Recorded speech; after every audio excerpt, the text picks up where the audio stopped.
Hello, so I'm here to talk to you today about leading a limitless life with limits. But I want to start by asking you a favor. Could you do me a favor? Could you repeat the title of this talk 3 times fast for me, if you can?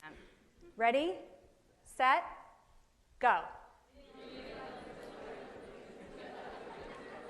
I'm losing some of you. What's happening?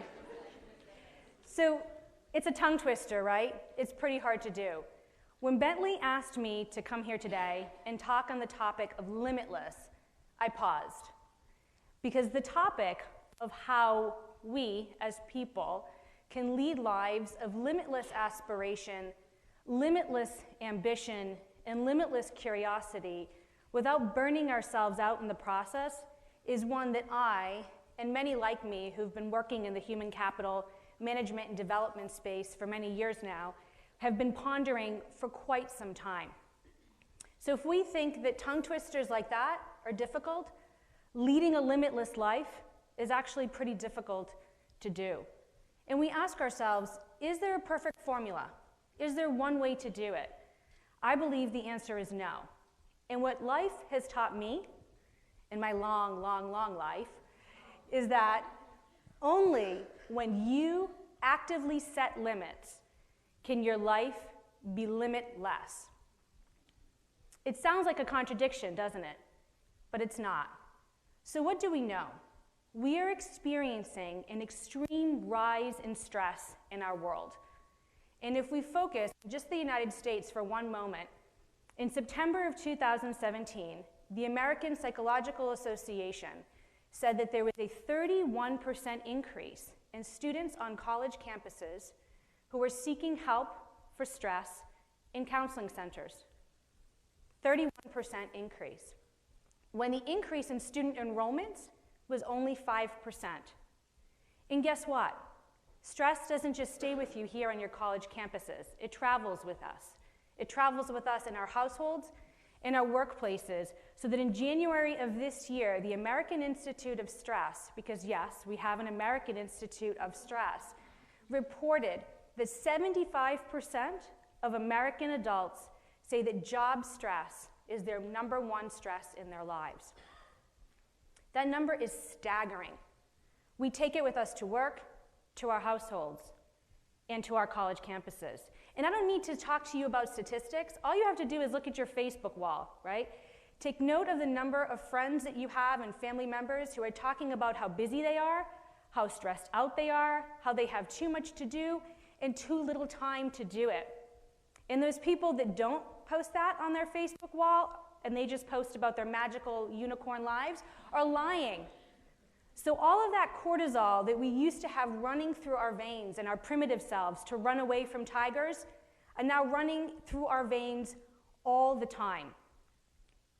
But what happens when we flip that model, and instead of allowing our stress to define us, we actively define our limits, regaining control over our lives where and when we can?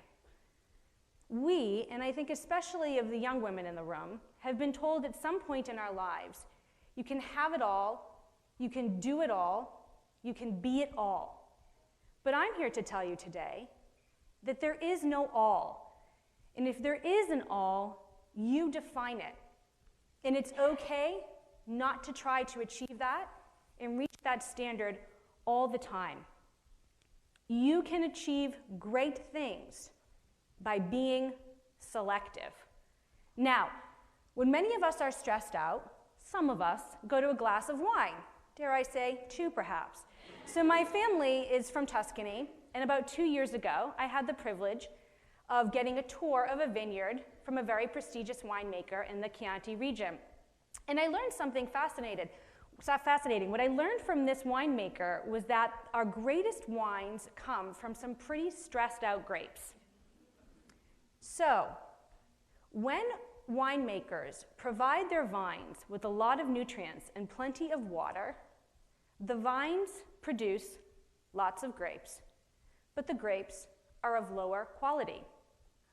What winemakers realized many, many years ago is that if you provide less nutrients, and less water and force those grapes and those vines to work harder, the vines produce less grapes, but of much higher quality. So what did I take away from that? The right amount of stress can be beneficial, but total control and vigilance is absolutely necessary. And as humans, we are not that different. We are built to be limitless, but with balance, centeredness, and ownership of our boundaries and our limits. So how can we do this? I have 4 habits that I want to share with you today that I believe are essential to finding that balance. So habit number 1 is to be an ecosystem leader and lead with an ecosystem mindset. So leading in the 21st century for all of us, in an uber-connected world, when all eyes are on us, and we have plenty of those tongue twister moments, is really hard to do. But an ecosystem is built to sustain and thrive even under the harshest conditions. So what's an ecosystem? My really non-scientific answer is that an ecosystem is a biological unit of interacting organisms that are both dependent and independent. They grow and thrive individually in order for the full ecosystem to be able to do so.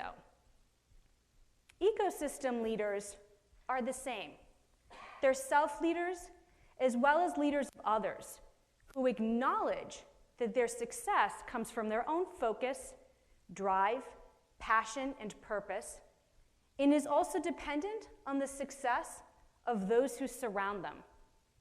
So there's an element of leading limitlessly that is patient, deliberate, agile, resilient, and extremely responsive.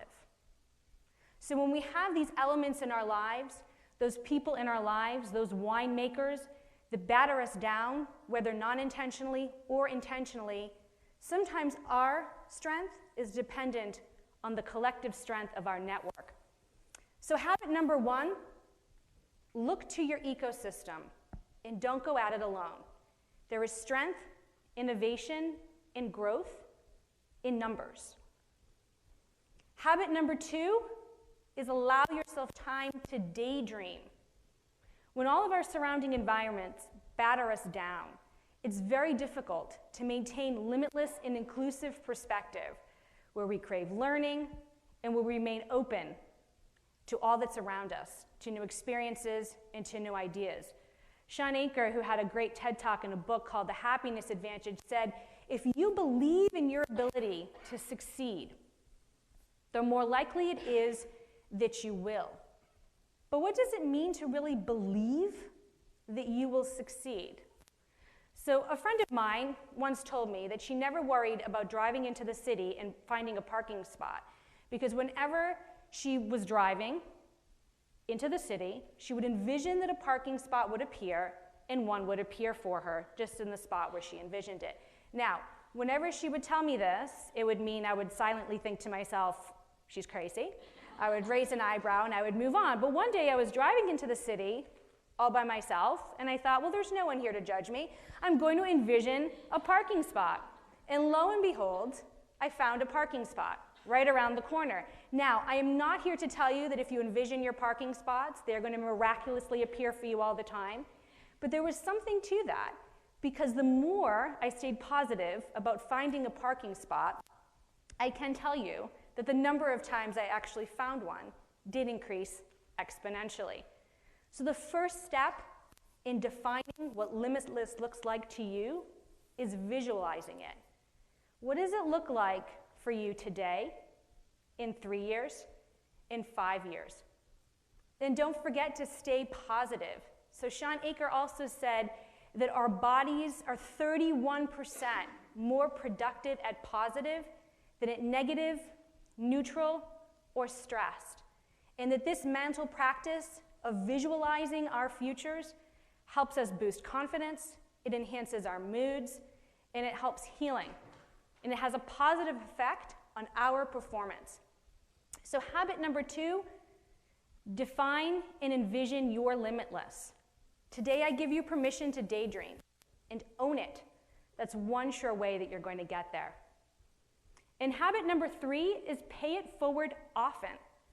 Ultimately, you have one life to live, and it's hard to remain bold and secure in the life that you envision for yourself when we live in a culture where we're constantly hearing and collecting feedback from others, whether it's at work, from our family members, from our friends, where it often feels like others are defining your limits more than you are.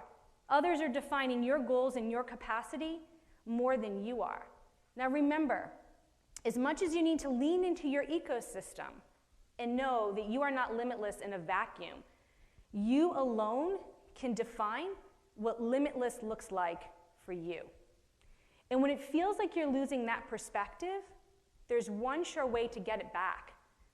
And oddly enough, it comes with paying less attention to yourself. Helping others, even in the smallest ways, can mitigate your daily stressors. We often turn to others when we are stressed, when we're feeling burdened, but research tells us that when we proactively reach out to others to help others, it has an effect on our mood and on our capacity to stay positive and feel successful. Even if it means paying for coffee for the person behind you in the Starbucks line, or if you're from Boston, Dunkin' Donuts, or if it means smiling at someone when you can tell they're really having a bad day and when you're really having a bad day. What that helps you do is it helps you control putting positivity in someone else's life, and it helps you to absorb it a lot more. So habit number 3, paying it forward, adds meaning to your life, even in the smallest ways. It is especially useful to get you back on track when you feel like you're sliding off. And lastly, that takes me to habit number 4, which is mimic those finest wines. Push yourself to your limits, but know when to stop.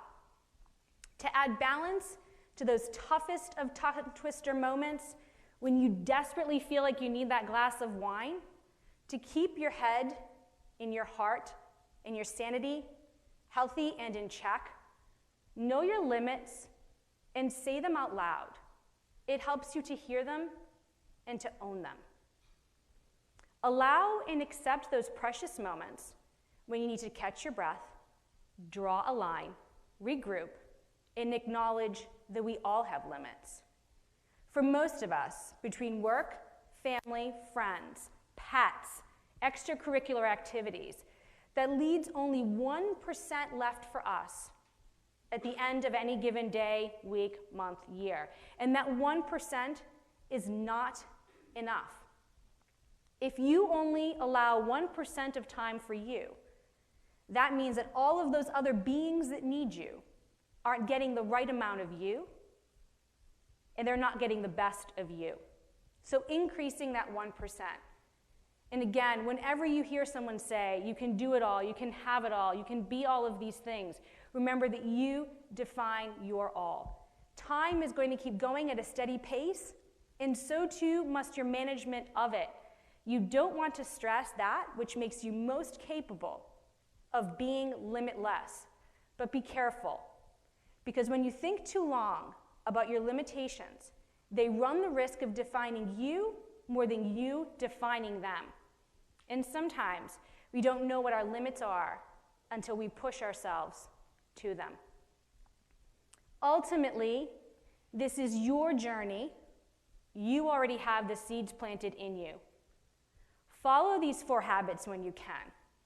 There will always be people who you encounter along the way who will tell you that you are too much or too little of something.